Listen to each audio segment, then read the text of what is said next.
not allow this to be your end. Fight for your life and its death. Welcome to MojoPlays, and today we are ranking all of the titles in the Legend of Zelda franchise by difficulty. We will, however, be excluding spinoffs and unofficial entries.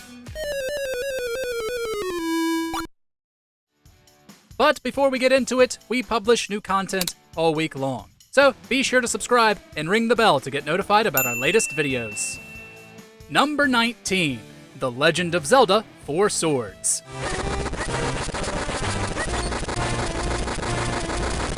Released alongside the GBA remake of A Link to the Past, 4 Swords wasn't much of a fully fledged adventure on its own, but rather a multiplayer add-on to the game. However, it does still feature a story, albeit a paper-thin one, and is considered a mainline game in Zelda canon. As the first Zelda to feature multiplayer gameplay, it focused on 2 to 4 players making their way through randomly generated dungeons as quickly as possible, in a rupee gathering bonanza. This meant that a lot of the subtlety and puzzle solving the series is known for didn't have a place in the quick-paced competitive collaboration, and made for a pretty breezy experience.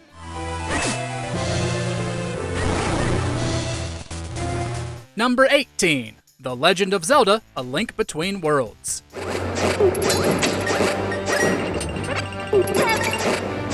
It must be said that A Link Between Worlds does provide a few intellectually stimulating puzzles. However, the ease with which many of the game's enemies could be dispatched and the sheer amount of powerful items available to Link make this one a bit of a walk in the park. The game also gave the player tremendous freedom in how they completed the game, with numerous options for the order of the dungeons to be completed. While this freedom was refreshing, it also meant that the difficulty often leveled off. Despite its somewhat breezy gameplay, the game remains a fun throwback to A Link to the Past. Number 17, The Legend of Zelda: Spirit Tracks.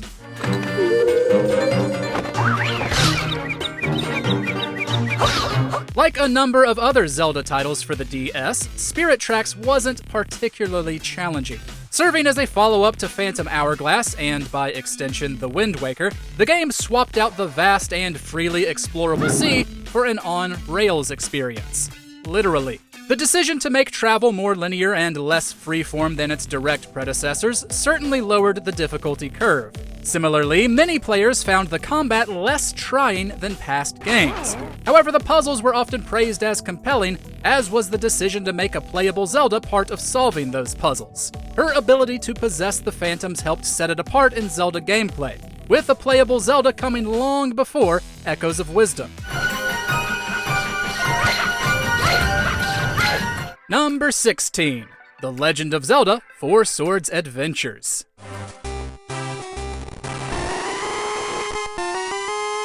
The follow-up to the original multiplayer Zelda title did add a bit of complexity to the formula of 4 Links working in unison to slash their way through Hyrule.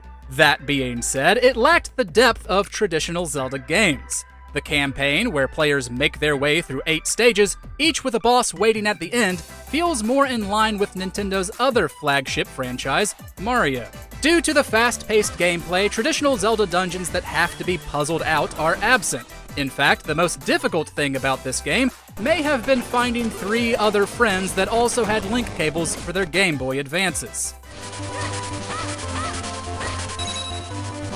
Number 15, The Legend of Zelda: Triforce Heroes.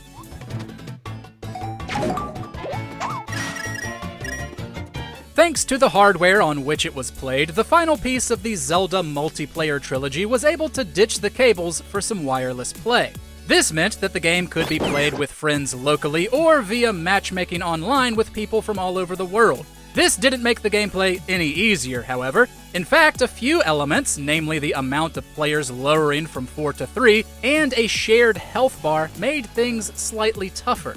It also made the game less competitive than either 4 Swords game, requiring players to be mindful of each other's damage to survive.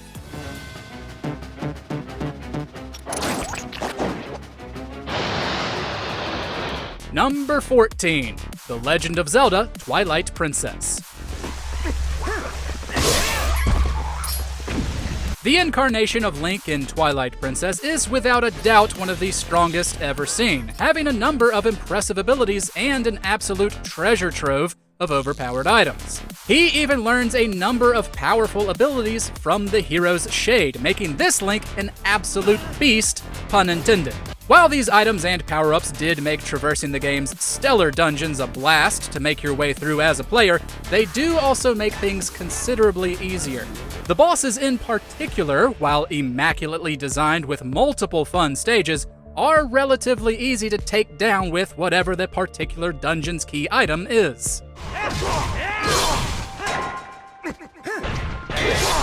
Number 13. The Legend of Zelda: The Minish Cap.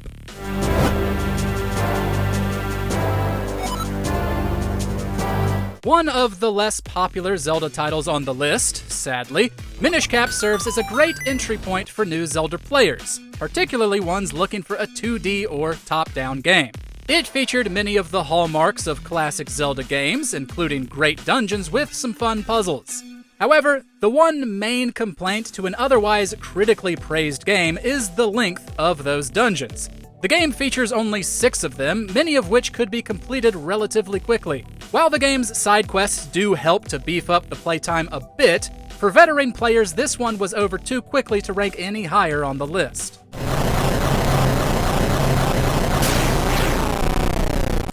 Number 12. The Legend of Zelda: Tears of the Kingdom.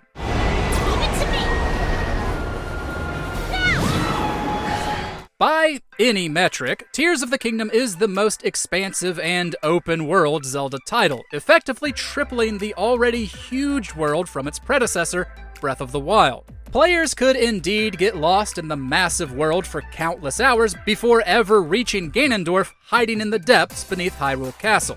On the other hand, they could skip past most of that and power to the ending quickly, making this entry a difficult one to place. While that multi-pronged final showdown isn't exactly for the faint of heart, those that did complete the game's story would be rewarded with powerful buffs from the allies Link acquired along the way.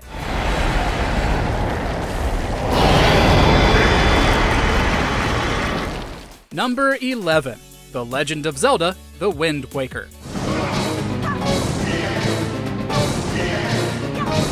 Generally known for taking a step down in terms of difficulty from the N64 games, the GameCube titles might not be the most challenging, but neither are they a cakewalk. The game's focus on exploration helped set it apart in an era before open-world gameplay was popular. While its level design was praised, much of the game's more tricky sections came in trying to navigate the Great Sea, with only a sassy red boat and some less than accurate fishmen to guide Link. While it may represent a tipping point into easier games being produced going forward, this one still offers enough challenge to place it close to the middle.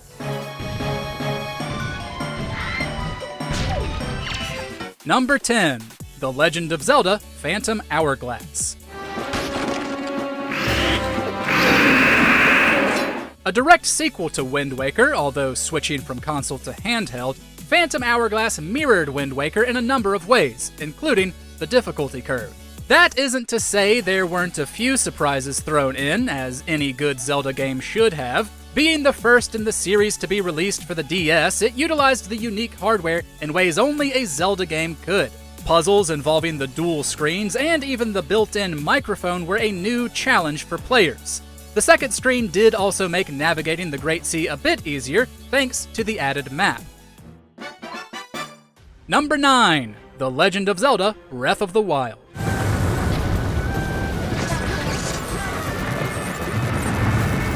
This is another one that is difficult to place simply because of the freedom afforded to players. If you wish, you could terrorize the denizens of Ganon, slaying every Hinox and battling every Lynel you meet. Alternatively, you could run from every Moblin camp you stumbled across and instead enjoy the serene beauty of Hyrule's immaculate landscape. The game eschews traditional dungeons for mini-dungeons known as shrines, which offer interesting puzzles and challenges. The 4 divine beasts also require a good amount of ingenuity to solve. How easy or difficult the endgame is all comes down to how a given player has progressed through the adventure, with the abilities from the 4 champions helping significantly. Number 8. The Legend of Zelda Skyward Sword. While Twilight Princess was technically a launch title for the Wii, it was made as a GameCube title and was primarily a port to the newer system. Therefore, it didn't utilize that console's rather unique control scheme to the fullest extent. Skyward Sword, on the other hand, was developed with the Wii in mind from the jump, and its in-depth motion controls reflected this. Temples, puzzles, and boss battles were made with the Wiimote and nunchuck as a sword and shield, or bow and arrow. Even for the ever-innovating Zelda franchise, this was unique, and as many would point out, getting those controls down was no small feat. Those that persevered, however, were rewarded with one of Zelda's best stories.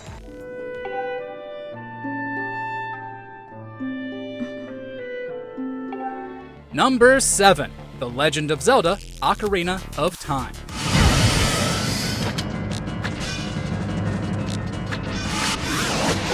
While perhaps a bit archaic by today's standards, it's nothing short of a miracle that the controls for the first three-dimensional Zelda title handled so well.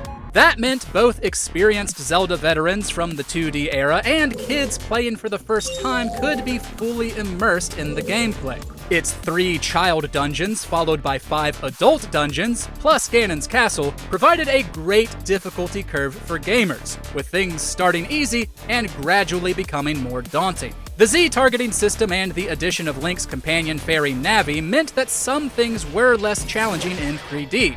However, the new dimension of the game opened the floodgates of possibilities for complex puzzles not possible in past games.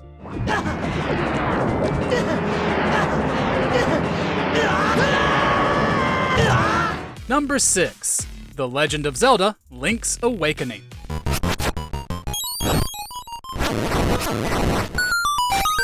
Originally arriving on the black and white Game Boy in 1993, Link's Awakening also received 2 alternate versions. The first added color and an additional dungeon in '98, and in 2019 a completely revamped version arrived for the Switch. The 2019 remake did things a tad easier, with the shield no longer taking up an item slot and other improvements, but it still provided a good challenge. The original, however, was even more challenging, partially because it was the first Zelda to be released for a handheld system. Being the bizarre game that it was, Link's Awakening featured unique enemies and challenges which helped up the difficulty. It even introduced the now standard item trading sequence, giving players an additionally long-running challenge.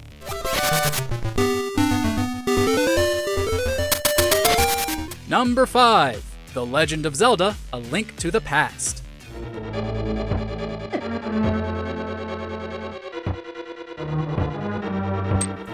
With the massive improvement in hardware from the NES to the Super Nintendo, A Link to the Past was able to flesh out the world of Hyrule in ways not before possible. This included a more vibrant and interesting overworld filled with NPCs brought to life with much improved graphics and smoother gameplay.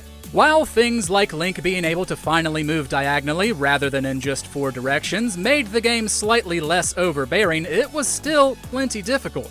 One way it kept the difficulty up was bosses that required much more timing, strategy, and specific items to defeat, including perhaps one of the toughest iterations of Ganon to date. Number 4. The Legend of Zelda: Oracle of Seasons and Oracle of Ages.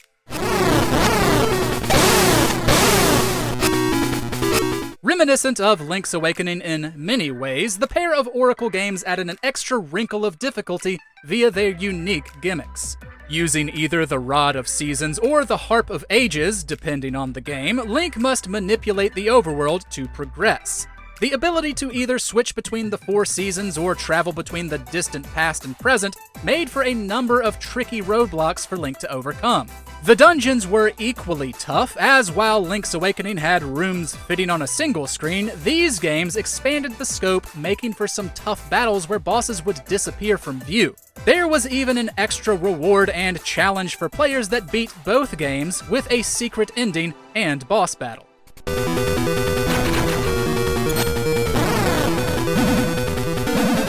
Number 3. The Legend of Zelda: Majora's Mask. On the surface, the second Zelda for the N64 wasn't necessarily more difficult than your average 3D Zelda game. In fact, with only 4 dungeons, it might seem easier. What truly set it apart was the 3-day system, giving players a strict time limit. If they had not yet beaten a dungeon or completed a side quest by the end of the 3rd day, they would be forced to lose their progress, either saving and resetting, or choosing to let the moon crash and destroy the world.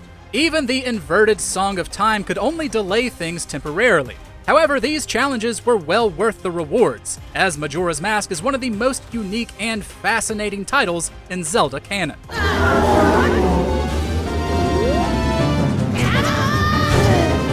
Number 2. The Legend of Zelda.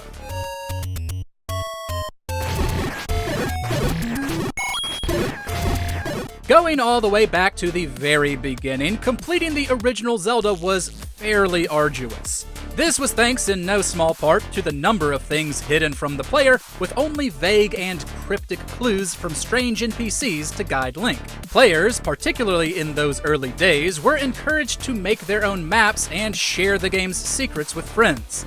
Left to their own devices, players could often become lost in the labyrinthine overworld for hours until they found the right bush to light on fire. Perhaps even harder were the later dungeons, often teeming with untold numbers of resilient foes. Those that were able to uncover the mysteries and slay the monsters, however, achieved something truly epic.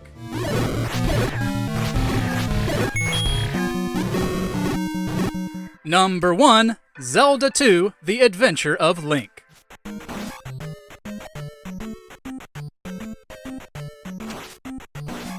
The black sheep of the Zelda family in a number of ways, Zelda II was a punishingly difficult game. Unlike the first Zelda, and every one to follow for that matter, Adventure of Link was a true RPG featuring things like XP and learned spells. The game alternated between a large overworld and side-scrolling sections where Link would have to make his way through dungeons battling challenging enemies with a comically small sword. Defeating even relatively commonplace enemies required precise timing, and the uninitiated could take huge amounts of damage at every turn. Even for the most experienced and leveled up players, its bosses, like the near unkillable Thunderbird, are challenging in a way nothing in Zelda comes close to.